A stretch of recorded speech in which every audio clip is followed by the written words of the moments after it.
Well, good evening, Dirtfish friends, and welcome to our end of day 2 review here of the Acropolis Rally. I have to say there is so much to talk about, and we have with us this evening rally royalty to go through all of that talk. Jimmy McRae, wonderful to have you with us this evening. Not your first time in Greece, Jim. You've competed here before, haven't you?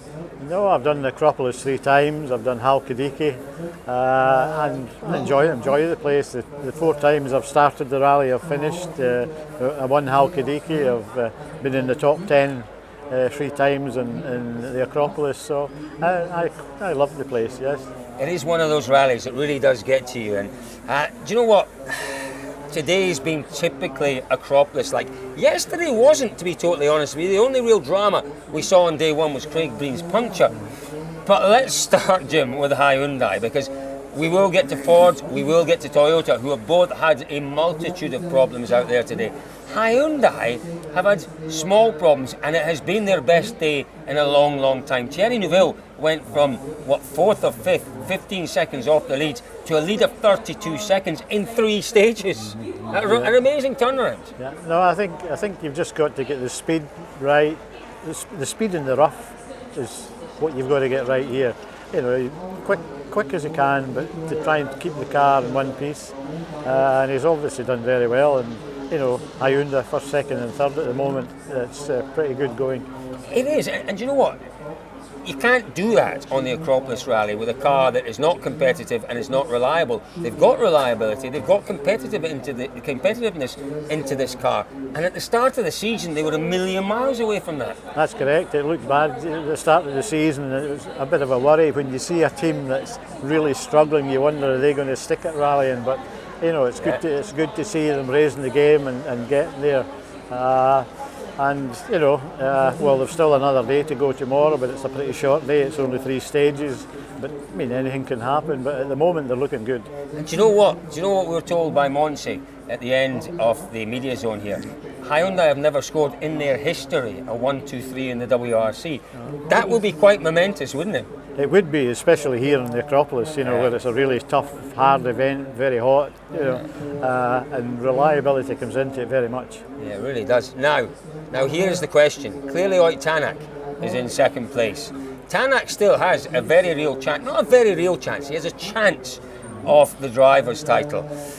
You've been in the centre of 1 or 2 of these situations before, Jimmy, where team orders perhaps would come into things. What's your take on the situation between Neuville leading the rally, out of the Drivers' Championship, Tanak in second, still in the Drivers' Championship? What's your take on that situation? I think, you know, come the last stage, if I was the team manager, I think I would be telling them to swap around. I know it's, I've been in both sides of the game. You know, I've had where I've had to back off and drop a place, and it's very, very hard to take. But then, on the other hand, I've been in the other situation where I have gained a place, where it's been team orders. But I think for the money these guys spend on rallying, and if there is a possibility at all of taking the championship, then I think they've got to try and do it. They absolutely do, because as we know in rallying, anything can happen. You know, we saw Sebastian Loeb in 2006, I think it was, falling off his mountain bike, breaking his arm. I mean, anything can happen, and you know, if there's an opportunity, it has to be taken. But it's not going to happen, Jim. It's not going to happen tomorrow, because we've got 2 incredibly strong characters in this team, a bit like Carlos and Colin, really. I just cannot see Thierry Neuville, who wants his first win in, I think it's 16 months or so. I can't see him moving over. I really can't. I don't think he will. I think even if he was told, I don't think he will. But you know, it's the team that pay the big money for these boys, and I can always remember back in the 70s when team orders came in. At the end of the day, you know, I was told, you know, these guys are paying your wages and they want you to do this. So what are you going to do? So they pay the wages. You've got to do what you're told. Oh yes, I think that's a very, very good point. Listen, we caught up with both Thierry Neuville and Ott Tanak at the end of the day. This is what they had to say. Very quickly this morning we were able to catch the lead, to increase our gap as well, and being in the lead tonight with 28 seconds more or less, I think it's quite comfortable for tomorrow in case we stay trouble-free. Any more discussions about team orders for tomorrow? Not that I know. If you were asked to do the unthinkable and maybe give Oit the win, would you consider it? Unthinkable, you said it already. I'm going to ask you again. Oh, come on, boys! I mean, it's been obviously very hot, and it's been hot for everything, for ourselves, for the car, for the tires, and I would say, okay, we had some technical trouble, but in the end, these were not slowing us down. It was more the tires which were really aggressively overheating, so we had to manage, and they were especially the limit, which didn't allow us to go much faster. Yeah, I asked you at lunchtime about team orders. It was a little bit too early to ask that question, but I'll definitely ask you again now. You're in with a chance now once again of the driver's title, but those extra, 8 points tomorrow, 7 points potentially, you could really do with. Will you have a discussion with the team? Will you request that perhaps they think about that? It's nothing from me to request. It's they do it or they don't do it. But I guess it's the decision of the other people. What would you like them to do? I will keep pushing. I like them many things to do. So you've made lots of sacrifices for this team. Is it about time that the team made some sacrifices for you? I don't know. There was no support yesterday, so I don't think it changes now. But no, from my side, I will keep pushing, and I do everything I can. Now, obviously, Jim and I have discussed team orders.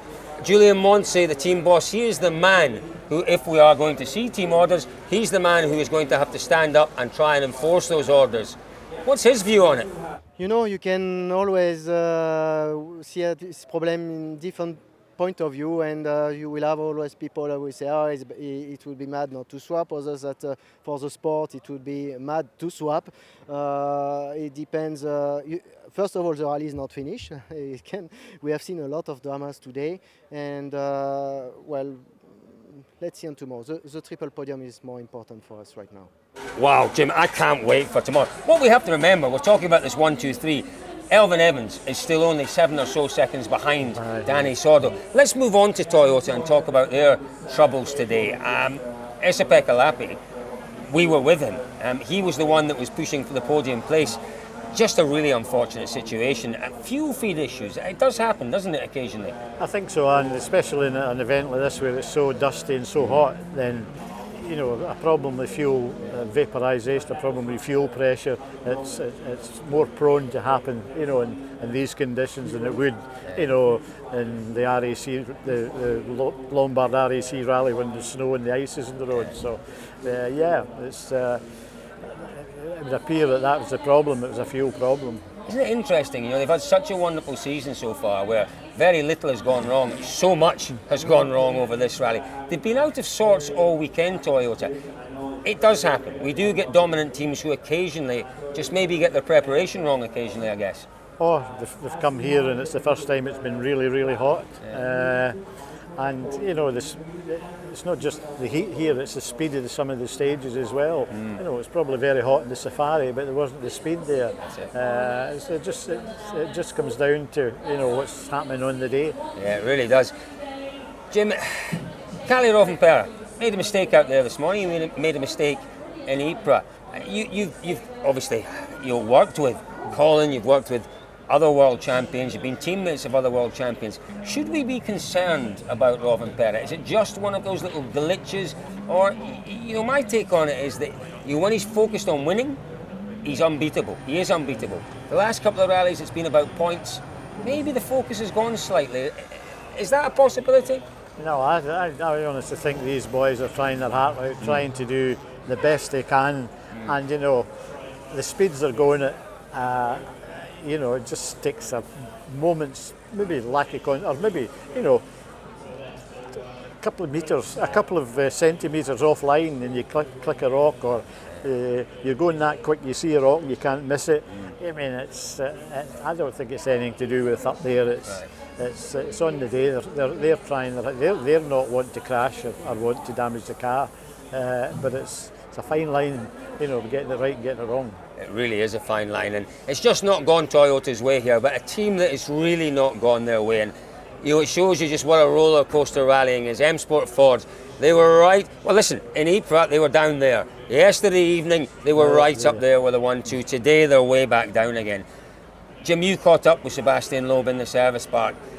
What can we say? The guy comes in, jumps in the car as a part-time driver, leads rallies, and then suffers technical issues. You caught up with him. He wasn't very happy. No, he wasn't happy. He just said it was an alternator belt problem. The alternator belt had come off. He managed to fit it back on, but it came off again, and he just said, I don't know. You know, there's obviously something wrong, a technical problem there. But it's, you know, why does it happen to his car and not the other 4 cars that's here? You know, you just don't know. It is interesting because, you know, is he getting more out of that car? Is he pushing that car to the max more often than the other drivers? Is that maybe why? You know, the car is being driven at 100% all the time by Loeb, and is it maybe exposing 1 or 2 little areas that they haven't seen before? No, I don't think so. No, when it was just something like a alternator belt. I mean, if it was the engine exploding, then you would say yes, so he's pushing that bit harder than everybody else. But no, I think that's Bad just luck. sheer bad luck. You know, whatever has caused it. No, desperate bad luck. And do you know what, Pierre-Louis Loubet, such a wonderful day yesterday, a great opening stage. We're still within touch.